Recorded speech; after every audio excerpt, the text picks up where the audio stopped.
So just to start things off there, man, yeah, you're going to be returning to Halifax tomorrow night after coming here early last year, but this time with Jim Jeffries, essentially two of the best working comics today on one bill. I'm just wondering what prompted the two of you to do this together rather than tour solo as you usually would.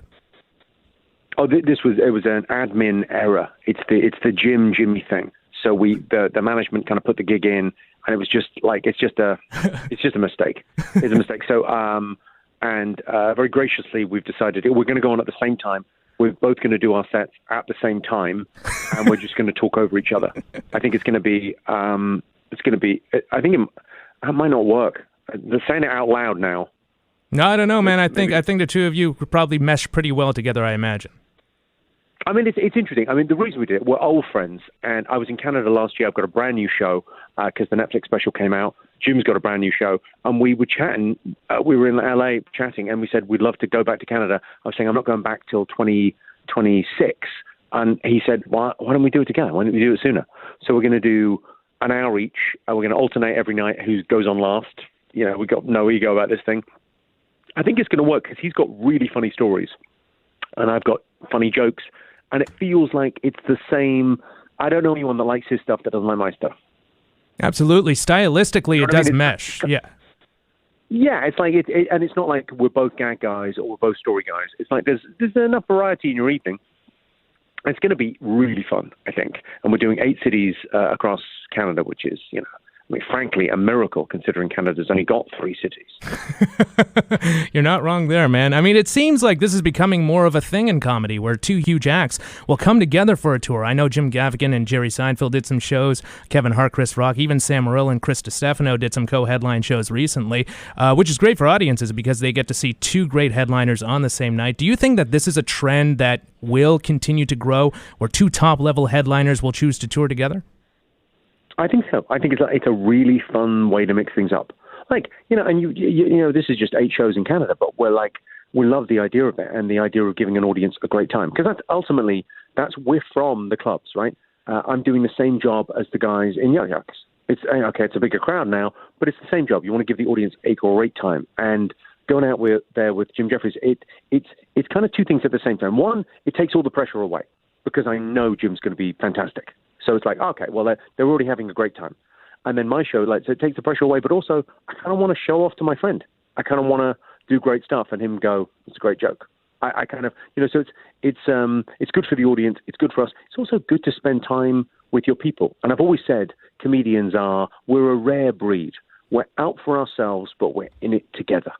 Like, because comedy the bigger it gets, the better it gets for us. It's not like some actor who desperately wants to be James Bond and some other guy gets the role and there's just one of those roles available.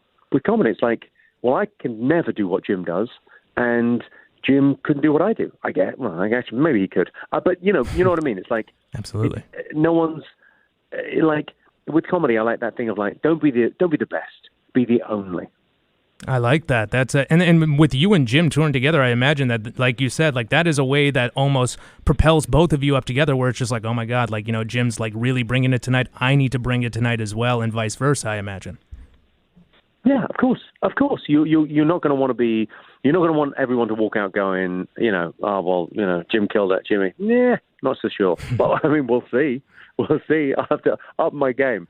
I think it's going to be really fun. We're doing the arenas. We're playing in the round. So there's no bad seats in the house. The great thing about playing in the round in arenas is everyone's kind of close in. So it's going to feel more like a theater.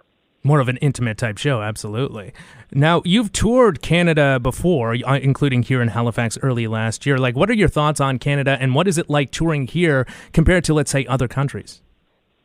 Well, my other half is Canadian. I've also sort of Canada's got that wonderful sort of thing of it's sort of perfect. It's America minus the guns and with manners. What more do you want? It's, you know, it's great, isn't it? There's kind of a French influence there, so you've got kind of the French food, American portions. It's perfect in so many ways. Absolutely. It's that thing. And I love kind of traveling around as well and really getting to know it. So it's that thing of like, most people go, oh, I've been to Canada, you know, maybe I've been to Toronto or been to Montreal or Vancouver. But, you know, you get out there and it's so vast and the people are so friendly. So it's a great place to be for a couple of days because I know I'll get into the Uber from the airport and start chatting to a guy, and everyone's kind of, pitching in. The great thing about touring around is you kind of find out what's on people's minds. So I suppose I should really ask you what's happening in Halifax. What should I joke about? What should you joke about? I mean, we got an election coming up full of people nobody likes. What else is happening today? Really? I mean, do people not like Justin Trudeau? Canada's first black president. Well, actually, what just happened today was the NDP, are one of the political parties that was aligned with his party, the Liberals, pulled out of their deal and stopped supporting them. So now people are thinking there might be an election later this year, and the Conservatives will win it. So this is almost like a death nail for Trudeau, perhaps. Right. I mean, you say a death nail. I'm sure there'll be a book deal and some kind of documentary series, maybe a podcast. Yeah, he'll be fine.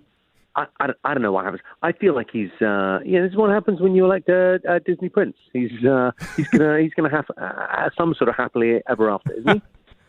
Absolutely, man. Absolutely. Actually, there's something I'm curious about there, Jim. I mean, you and Jim Jeffries, obviously both two of the more unfiltered voices in comedy today. As a comic who's still coming up, I see a lot of newer comics, a lot of even established comics, trying to do the same thing that you guys may try to do without the same craft, without the same thought, and in many cases without any real punchlines, and those jokes seem to fall flat. I'm just wondering if you could tell me what separates a great joke about a quote-unquote taboo subject versus a bad one. Well, I mean, ultimately, it's the audience reaction. The audience is a genius. The audience decide what is and what isn't funny, and the audience decide what is and what isn't acceptable. So if you get a big laugh with a line, it's great, and if you don't get a laugh with it, then it's not anything. You push it too far, and when you play with fire, you better be sure you know what you're doing, because if you've brought up a subject that's very dark and you immediately have tension in the room, and if you fail to release that tension with a great joke, then you're in all kinds of trouble. People will get annoyed at you.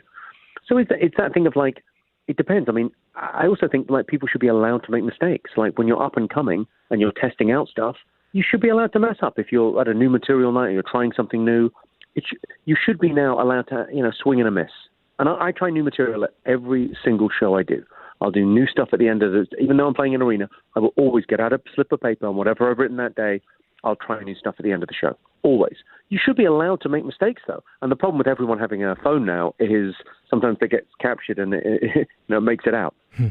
Absolutely. There's that famous Patrice O'Neill quote, which was good jokes and bad jokes are all born from the same place. So the attempt is what people should be able to do. How the audience reacts is one thing, but people, like you said, I agree completely, should be able to make mistakes. Well, there. when you go and see, let's say you watch Chris Rock's last special, you see a brilliant hour of jokes. What you don't see is the 3, 4, 5 hours of jokes that he rejected. You only get the hits. And so you go, and sometimes at a gig, we show you behind the curtain and we try something new. Sometimes the first time a joke works, you've written something and you say it, it's unlike any other medium because it's so reliant on the audience. If the audience laugh, then it's a joke. And if they don't laugh, I guess we go again, as opposed to a song, which is always going to be a song. Yeah, they're co-writers, essentially. They're essentially giving you a sense of what works and what doesn't. Yeah, it's why no one needs comedy critics, because the metric is, we know so clearly what the metric is. It's laughter. And the telos of comedy, the purpose is to make people laugh, and you can do that in so many different ways with so many different types of jokes, as we will demonstrate in the arena tomorrow night. It's easy to see what works and what doesn't work, and then you're at this thing where you're A/B testing, and you're just keeping the good stuff. Absolutely. And you touched on it. I'm running out of time with you here, Jim. Just one more thing there. You mentioned it tomorrow night, you and Jim Jeffries at the Scotiabank Centre here in Halifax. What can people expect if and when they see you guys tomorrow night? No refunds. There are no refunds. You pay your money, you take your chance. I would say it's going to be a full evening. If you are not offended by anything, you are not a good person.